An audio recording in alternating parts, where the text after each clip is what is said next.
제1차 세계대전은 유럽을 잿더미로 만들었지만 미국은 승자의 자리에 섰다. 세계 금융의 중심지는 런던에서 뉴욕으로 옮겨갔고 달러는 국제거래의 핵심 통화로 떠올랐다. 그러나 윌슨이 약속했던 평화는 오래가지 않았다. 베르사유 조약은 불만과 분노를 남겼고 국제연맹은 무력했다. 불과 20년 만에 세계는 다시 전쟁의 기운에 휩싸였다. 독일의 히틀러, 이탈리아의 무솔리니, 일본의 군국주의자들은 대중의 절망을 발판 삼아 새로운 전쟁을 준비했다. 미국은 겉으로는 중립을 선언했지만 1차 대전 때와 마찬가지로 이미 중립이 아니었다. 1939년 9월 독일이 폴란드를 침공하면서 유럽은 다시 전쟁에 휩싸였다. 영국과 프랑스가 선전포고를 하자 제2차 세계대전이 시작되었다. 대서양 건너 미국은 즉각 중립을 선언했다. 대통령 루스벨트는 국민들에게 이렇게 말했다. 우리는 이 전쟁에 개입하지 않을 것이다.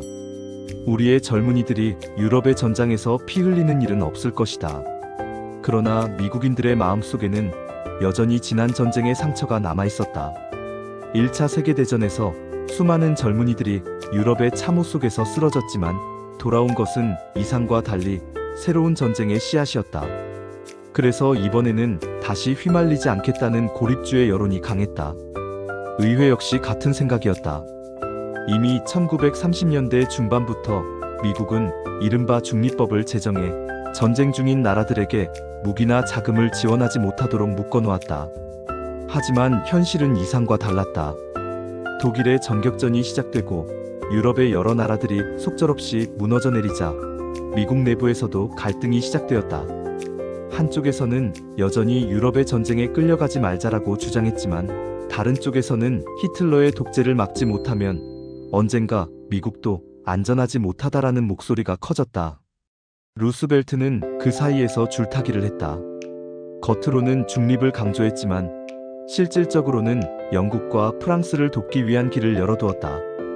그 첫걸음이 바로 중립법의 개정이었다.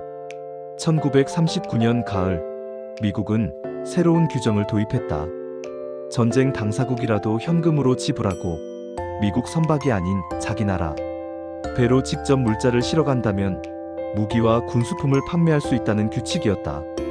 이 조치는 영국과 프랑스의 결정적인 도움이 되었다. 해군력을 가진 영국은 대서양을 통해 미국에서 무기를 실어갈 수 있었지만 독일은 사실상 불가능했다. 결과적으로 이 제도는 독일과는 단절을, 영국과 프랑스에는 공급을 의미했다. 미국은 여전히 중립을 선언하고 있었지만 그 중립은 이미 기울어진 저울이었다. 공장 굴뚝에서는 다시 연기가 피어올랐다. 대공황 이후 수년간 멈춰있던 생산 라인이 전쟁 물자를 실어 나르기 시작했다. 디트로이트의 자동차 공장은 군용 트럭과 장갑차를 만들었고 시카고의 제철소에서는 포탄과 대포가 쏟아져 나왔다. 수많은 노동자들이 다시 일터로 돌아왔고 그 빈자리는 여성과 흑인, 이민자들이 채워갔다. 미국 사회 전체가 전쟁 특수라는 거대한 물결을 타기 시작한 것이다. 1940년 여름, 프랑스가 독일군의 손에 무너졌을 때 영국은 홀로 버텨야 했다. 독일 공군의 폭격이 런던 하늘을 불태우던 그때 영국 총리 처칠은 미국을 향해 간절한 호소를 보냈다. 우리가 버티려면 무기가 필요하다. 탄약과 비행기, 트럭이 필요하다. 우리가 피 흘리며 싸우는 동안 미국이 무기를 보내야 한다. 루스벨트는 그 요청을 외면하지 않았다. 그는 새로운 방안을 고안했다. 바로 무기대여법이었다. 영국과 소련, 중국 같은 나라에 무기와 식량을 빌려주고 전쟁이 끝난 뒤 돌려받는다는 방식이었다. 하지만 실상은 빌려주는 것이 아니라 무제한 지원이었다. 루스벨트는 국민들에게 이렇게 설명했다. 옆집에 불이 났는데 이웃이 호스를 달라고 하면 우리는 그저 빌려주는 것이다. 불이 꺼진 뒤에 호스를 돌려받으면 된다. 이 법은 곧 미국을 전쟁의 변기창으로 만들었다. 영국 군인들이 사용한 소총, 소련 병사들이 몰고 다닌 트럭, 중국군이 먹은 식량 대부분이 미국에서 건너갔다. 전쟁이 끝날 때까지 미국이 지원한 규모는 무려 500억 달러. 오늘날 가치로 환산하면 수천억 달러였다.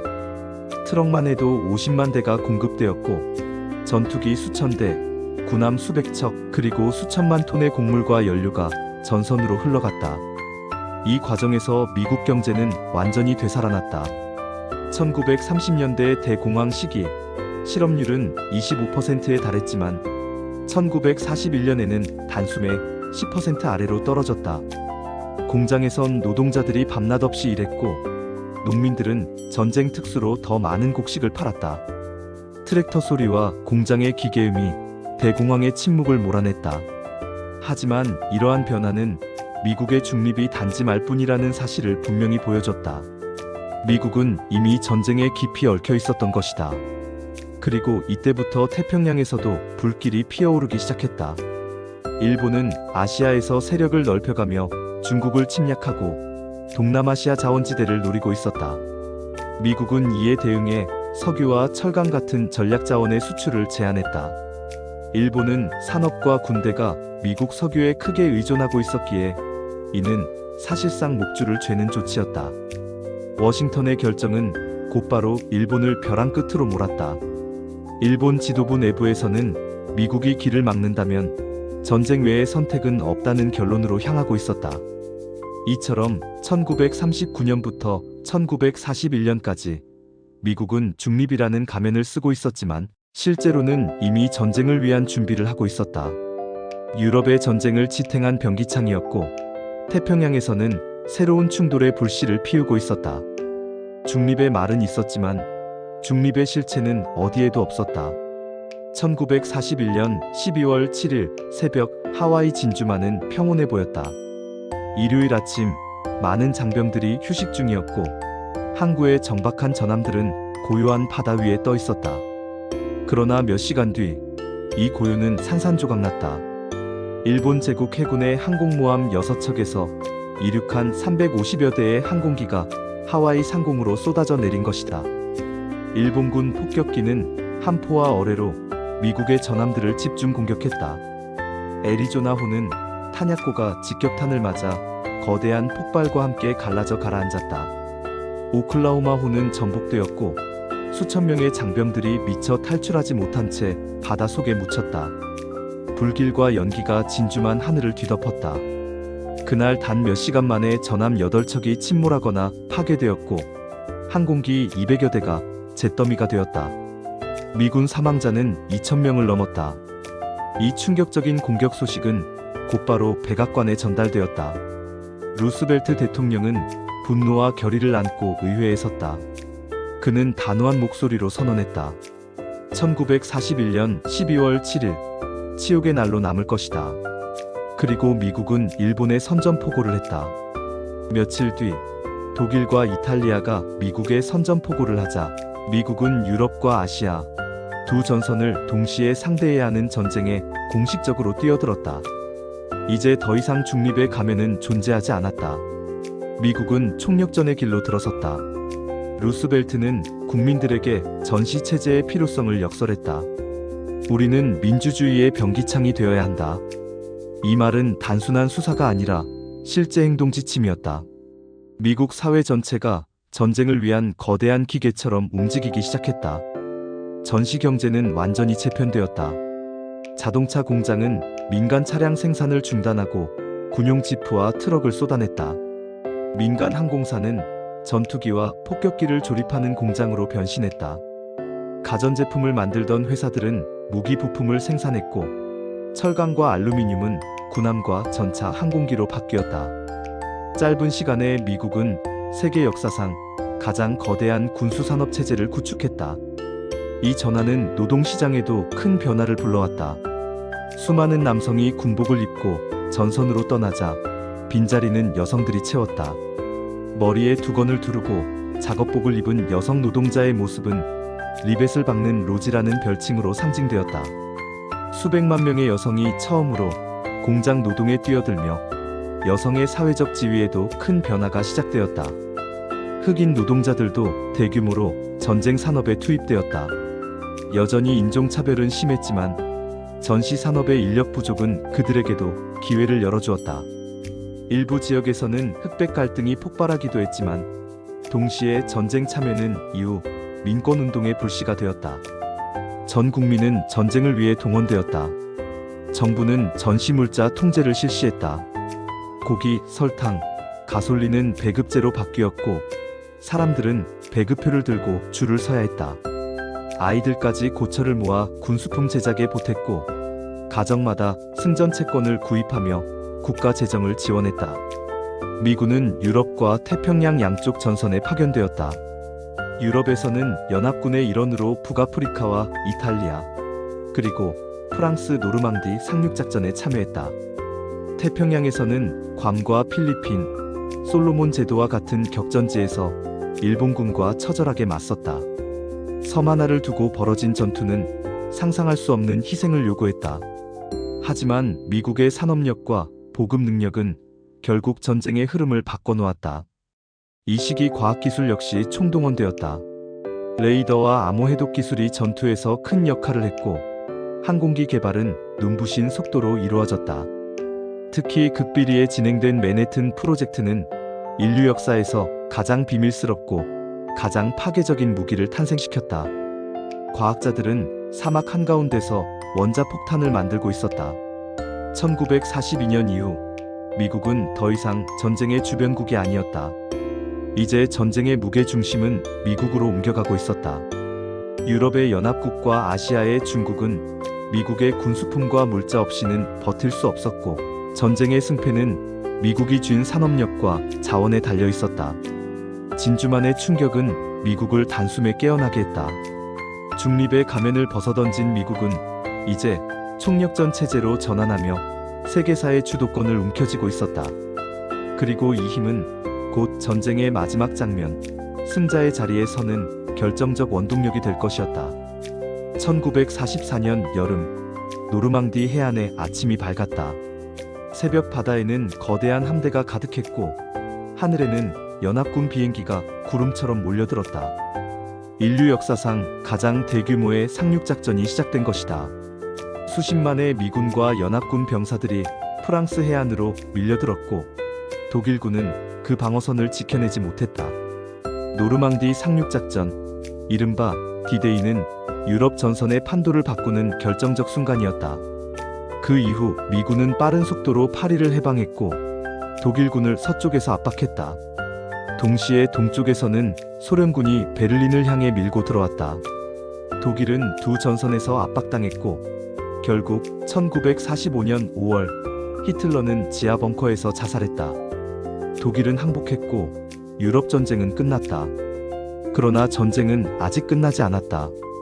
태평양에서는 일본군이 끝까지 버티고 있었다. 사이판, 이오지마, 오키나와와 같은 섬 전투에서 미군은 피로 대가를 치르며 한 발씩 일본 본토로 다가갔다. 이오지마에서는 불과 몇 제곱킬로미터의 섬을 차지하기 위해 수만 명이 목숨을 잃었다. 오키나와에서는 민간인까지 전투에 내몰려 비극이 이어졌다. 일본군은 항복을 거부했고 자살 공격인 가미카제가 하늘에서 쏟아졌다. 이 절망적인 전투 속에서 미국은 비밀리에 준비해온 무기를 꺼내들었다. 바로 원자폭탄이었다. 뉴멕시코 사막에서의 실험 성공 이후 미국 지도부는 이 새로운 무기를 사용할지 여부를 논의했다.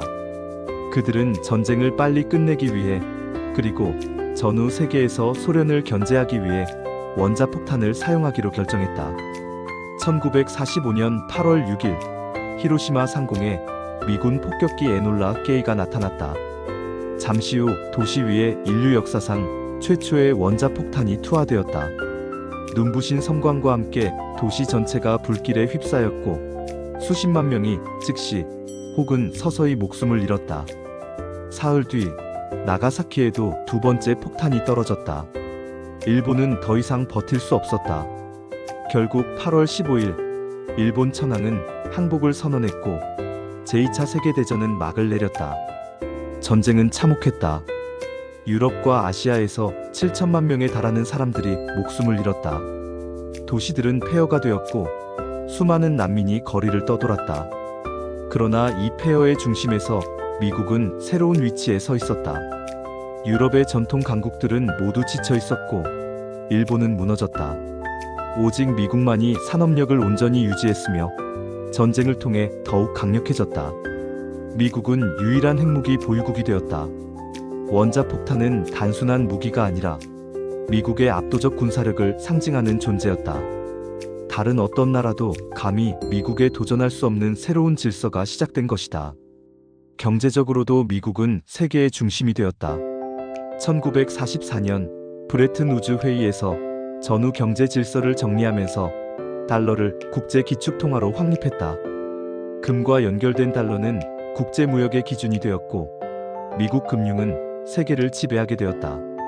런던에서 뉴욕으로 옮겨간 금융 중심지는 이제 국권이 자리 잡았다. 정치적으로는 유엔 창설이 있었다. 1945년 샌프란시스코에서 50여 개국이 모여 국제연합을 만들었다. 그 본부는 뉴욕에 자리 잡았고 미국은 안보리 상임이사국으로서 국제 질서를 주도할 권력을 얻었다. 유엔은 세계 평화를 위한 기구로 선전되었지만 사실상 미국의 외교적 영향력을 제도화하는 장치이기도 했다. 군사적으로는 전 세계 곳곳에 미군 기지가 세워졌다. 유럽에는 독일과 이탈리아, 아시아에는 일본과 필리핀, 태평양의 여러 섬들이 미군의 전초기지로 변했다. 한때 고립주의를 말하던 나라가 이제는 지구 곳곳에 군대를 주둔시키며 제국의 체계를 완성한 것이다. 국내적으로도 미국 사회는 전쟁을 통해 변했다. 여성들은 노동 현장에서 큰 역할을 했고 전쟁 후에도 사회적 지위를 완전히 되돌릴 수는 없었다. 흑인들은 전쟁 참여를 통해 민권의 목소리를 더 크게 냈다. 전쟁은 미국 사회의 모순을 드러냈지만 동시에 변화를 촉진하는 계기도 되었다. 제2차 세계대전의 진짜 승자는 누구였을까? 영국은 승전국이었지만 식민지 제국은 빠르게 붕괴했다. 프랑스는 해방되었지만 국력은 쇠퇴했다. 소련은 동부전선을 지켜냈지만 막대한 희생으로 황폐해졌다. 일본은 폐허가 되었다. 오직 미국만이 부흥하고 강대해졌다. 이제 미국은 더 이상 신흥 강국이 아니라 세계의 패권국으로 자리 잡았다. 달러와 핵무기, 그리고 전 세계의 군사기지를 손에 쥔 미국은 명실상부한 제국이 되었다. 민주주의와 자유라는 이상을 내세웠지만 그 뒤에는 군사력과 경제력이라는 냉혹한 힘이 있었다. 제2차 세계대전은 인류에게 끔찍한 상처를 남겼지만 미국에게는 제국의 길을 확정 지어준 전쟁이었다. 이때부터 미국은 단순한 국가가 아니라 세계 질서를 좌우하는 존재가 되었던 것이다.